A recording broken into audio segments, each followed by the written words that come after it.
Hello there, it's Andy. I'm going to have a little chat about the buddleia plant, or as a lot of people commonly seem to call it these days, the butterfly plant.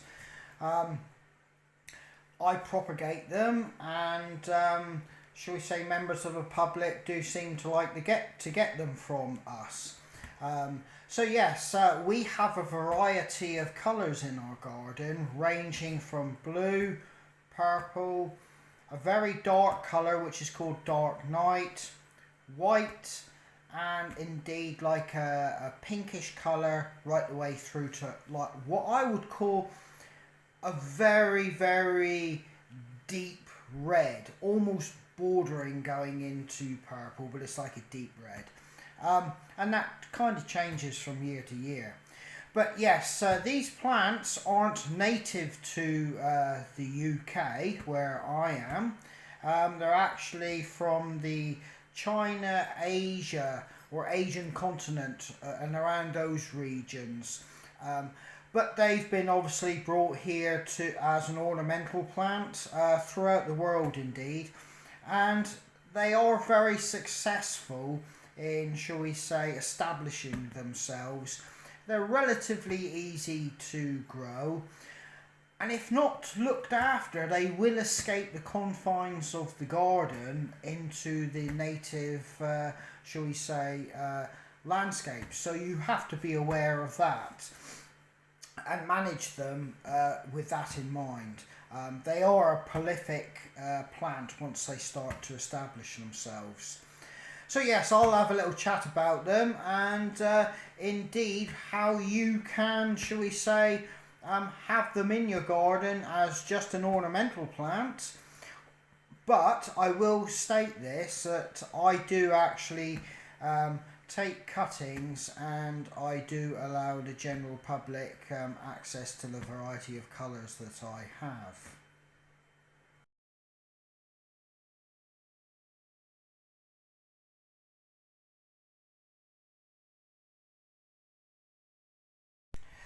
Yes, we have to touch on the name, quite rightly so, why it is actually called the butterfly plant, as by, shall we say, not the gardening industry and the people, shall we say, that move in the circles of the plant world in a more professional capacity. The likes of myself and the general public have kind of given it a, shall we say, a friendly garden name of the butterfly plant. Now, the reason for that is once you have one that's established and it has many of its long flowers growing on it, it will attract a multitude of insects around it. Every manner of insect that feeds on nectar, it will come to it. It seems to just draw them in. Now, that is good, particularly in this day and age, because, shall we say, butterflies, bees, and insects that, do pollinate other plants have been increasingly under threat due to, shall we say, the destruction of the native wildlife. And indeed, shall we say, you have to say this, man-made pesticides seem to have played a part in wiping out large portions of these insects. So this is kind of like a little bit of an oasis, shall we say, for these insects to come to, and they do gravitate to it. But it's the butterflies that really are the most noticeable users of this plant, and hence its name. My wife and myself get, hours of pleasure just sitting there and watching all these butterflies of the various species coming to it. And indeed, you can actually on some days literally have clouds of butterflies around the various plants. So if you do manage to get one and you put one in your garden, it is something that will give you a lot of pleasure watching butterflies come to it. And yes, I hope that the pictures that I've just put on here and will put on this particular, should we say, post, that you can envisage that on a larger scale.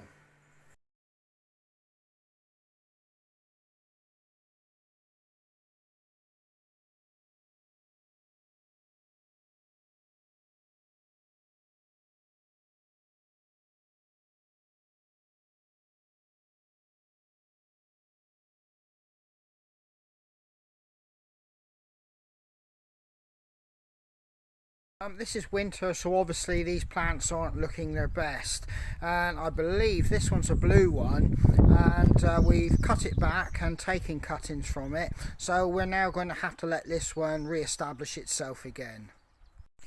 Yet again, as I've just said, they are quite prolific.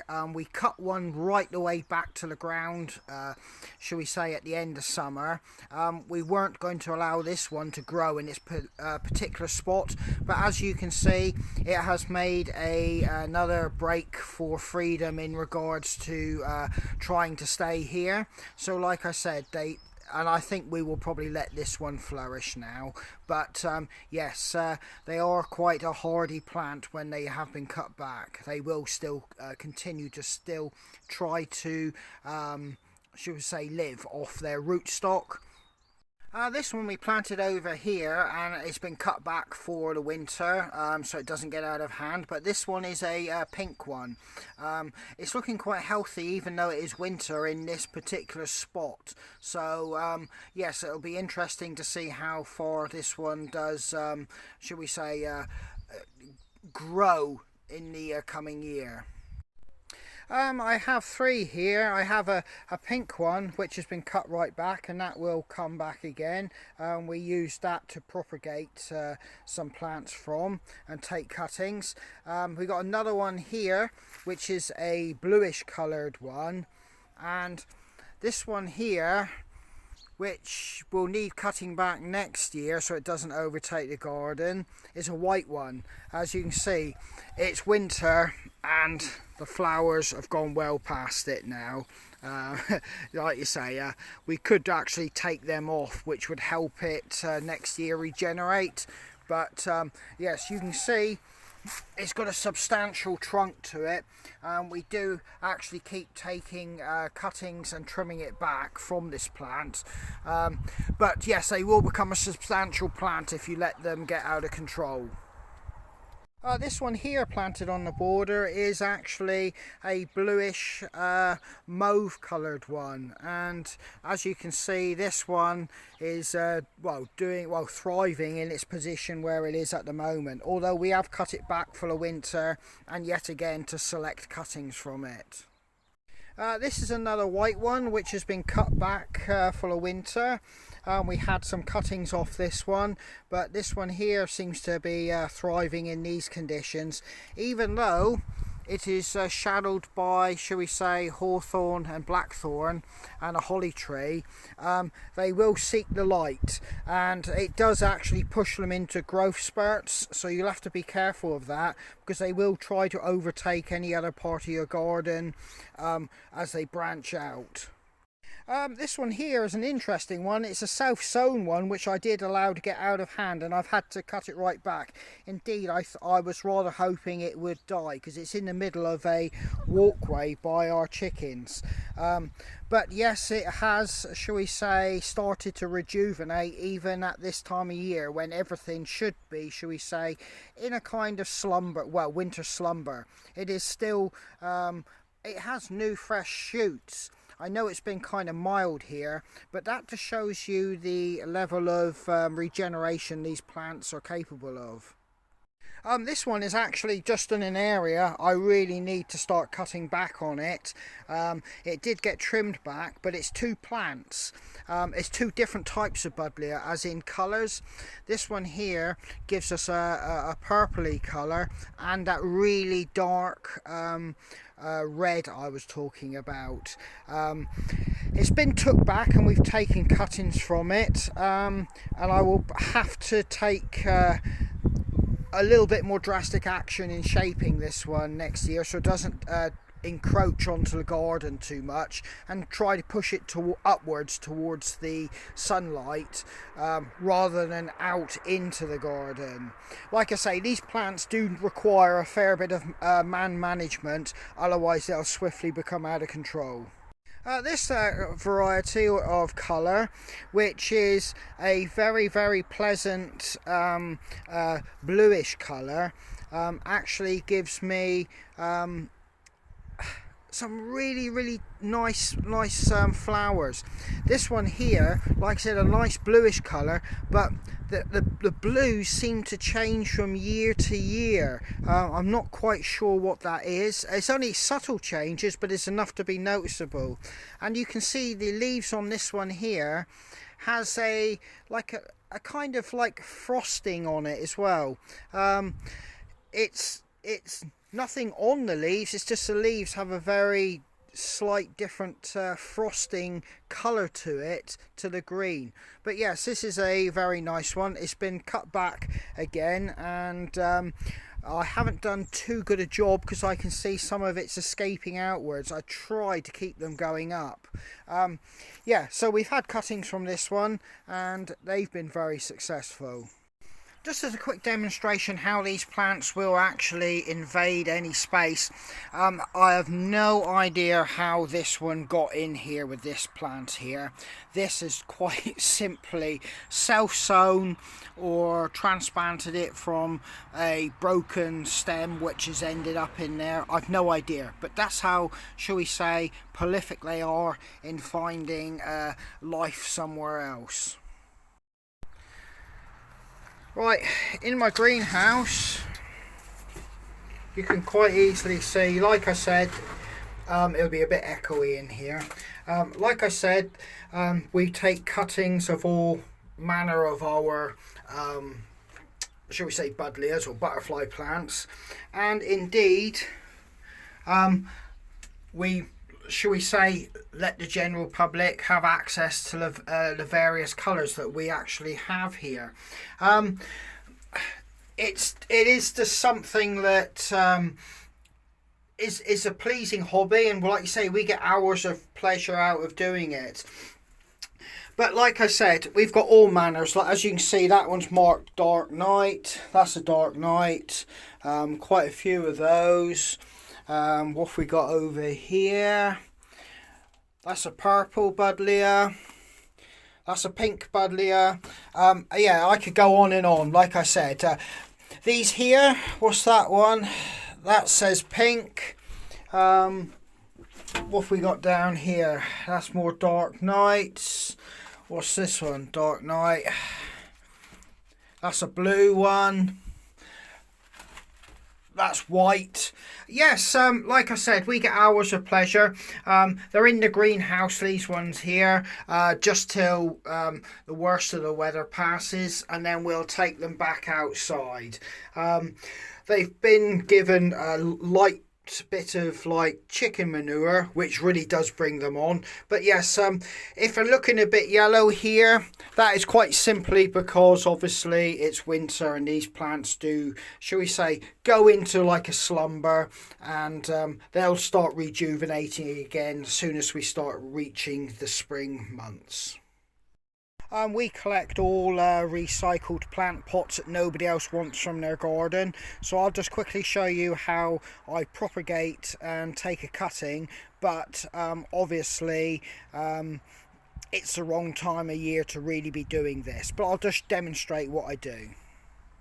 Then what I do to take a cutting is I've come down to one of the bigger plants anyway, and I'm just going to show you.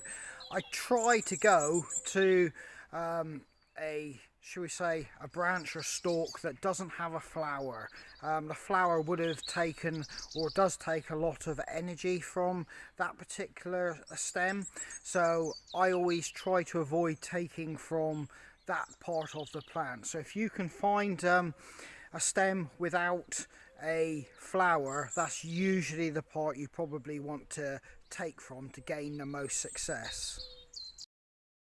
as it's the wrong time of year, this is only really a demonstration purpose that I'm doing this. So obviously I wouldn't be taking from here because a lot of energy obviously went into that plant. I'm looking to take from areas such as this. If I come around here, this particular branch or stem, there's been no flower activity from it. So I've got my secateurs and I've opened them up, and we'll take, where shall we take? I'll just take off here a minute. From here I can now get a demonstration of the cuttings that I'm going to take from it. Right then, I've got this, shall we say, stem or a small branch or piece of the buddleia that I was just taking there, and I can identify one that I'm going to take straight away. And as you can see, I can cut it here. That's left me with this. But what I want to do is now clean this up so that I can now give this a coat of a gel, which is like a seeding gel or rooting gel, which will allow it, with the hormones in it, to push roots through. So looking at this, I can see what I want to do is I want to remove this little bunch of flowers that's growing out the side. So if I just pull those off, and I'll just trim the end, make it nice and flat there, I can now see I can top this one, taking it off, leaving me with that. Now I took those little leaves off this node, so what I'm going to do is just cut it just beneath that node. So that was where those leaves were coming out of. I've now cut a nice clean cut there. Now what I want to do is cut these leaves. This stops moisture being lost, and also it just helps with the fact the plant is now going to try and rejuvenate the whole of itself from this one cutting. So now I have just that node cut right off underneath where those initial leaves were. I've taken the top off so no energy is being pushed up to that, and I've cut the leaves to reduce moisture being lost out of this cutting. I'm now going to get the rooting powder, which quite simply, well, it's not powder, I'm using a gel. You can get it in both forms. I've now saturated the bottom of that cutting. I now have some compost in a pot, and all I'm going to do is just push that in. Just give it a quick cover. I would add some water, and there you go. That's a cutting from a buddleia. Now, my success rate with these is dependent on colour, believe it or not.